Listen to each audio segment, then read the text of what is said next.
these are Russian-made air defense systems, and likely on the other side, American-made drones or equipment or perhaps even intelligence that helped hit these things. So you've got a little bit of a shadow proxy conflict taking place between the U.S. and Russia here. Since Israel struck Iran early on Friday morning, there has been a degree of calm between the Middle East's most fierce rivals. Iran vowed only to respond to a more serious Israeli attack in future. But with the offensive in Rafah apparently not far away, and the US reported to announce sanctions on the IDF within days, there is still, I think, arguably more chaos than calm. Zach Anders is a video journalist in Tel Aviv. Zach, thank you so much for your time this morning. Can we just sort of take stock of where we are? Because this time a week ago, it was extreme alarm. And then just 48 hours ago, the promised retaliation from Israel came, but maybe one that's allowed both sides to save face.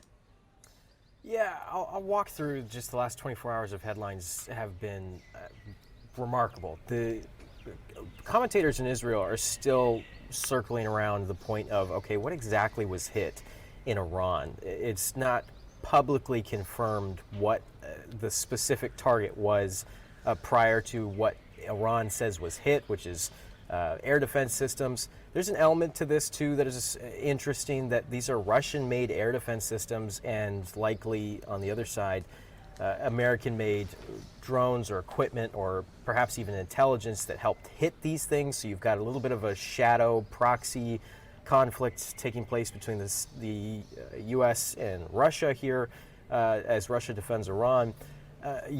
This late last night then breaks that we're seeing sanctions as well on a specific unit within the IDF. So that's the majority of the headlines that we're waking up to this morning in Israel.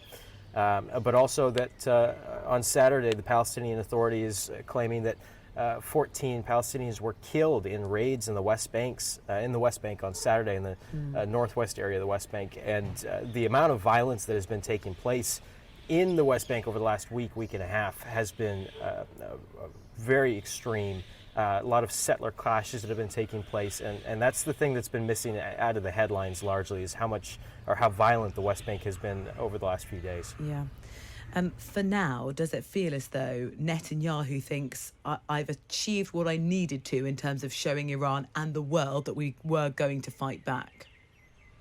I think so. At this point, we haven't, and his public engagements over the last few days have been very limited as well. So the comments that we're getting out of him, the strongest comments that we're getting out of him actually yesterday were regarding the sanctions on this IDF unit that primarily operates in the West Bank as well.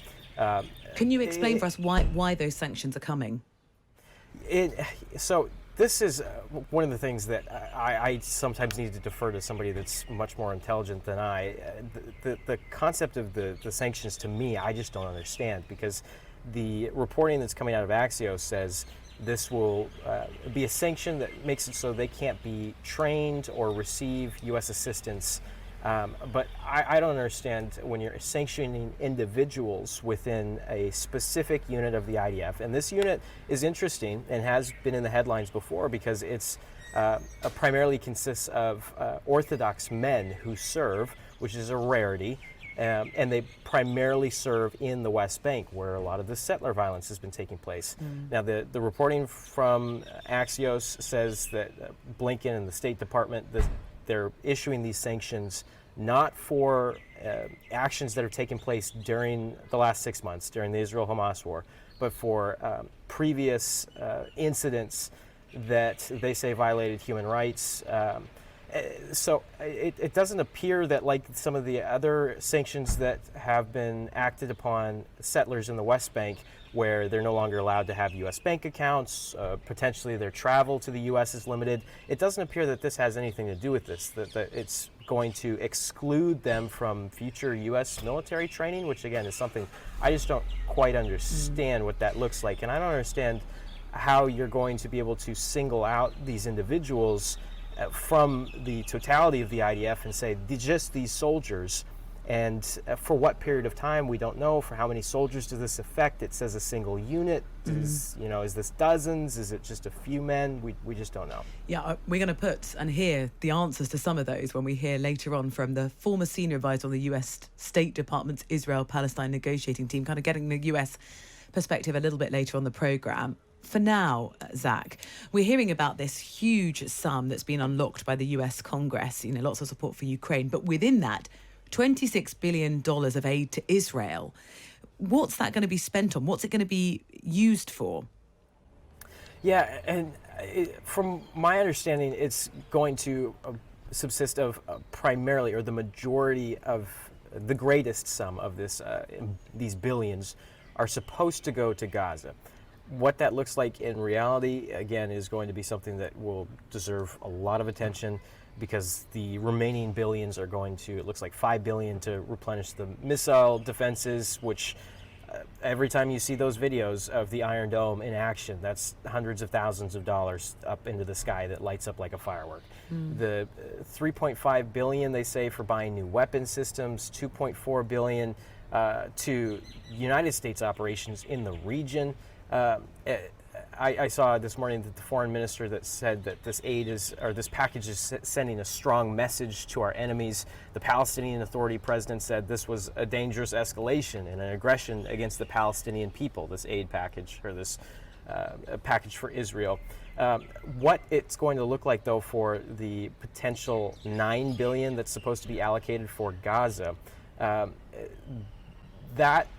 is that going to go directly to aid efforts that are present, or is this towards a rebuilding effort, or a mix of both? Because the Palestinian Authority, or actually the Palestinian Investment Fund, was saying back in January that they were going to need $15 billion just to rebuild the housing, not the infrastructure, but just housing to put people in with a roof over their heads.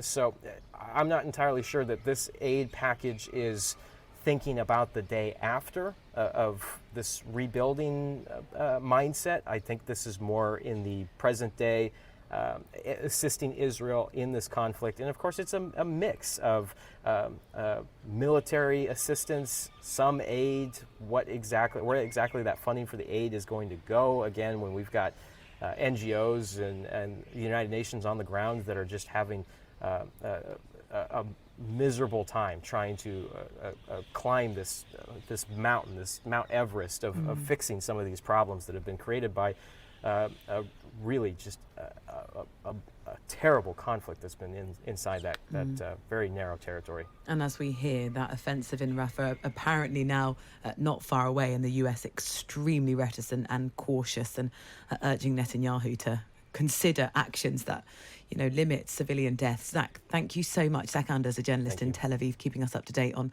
really what has been an extraordinary week.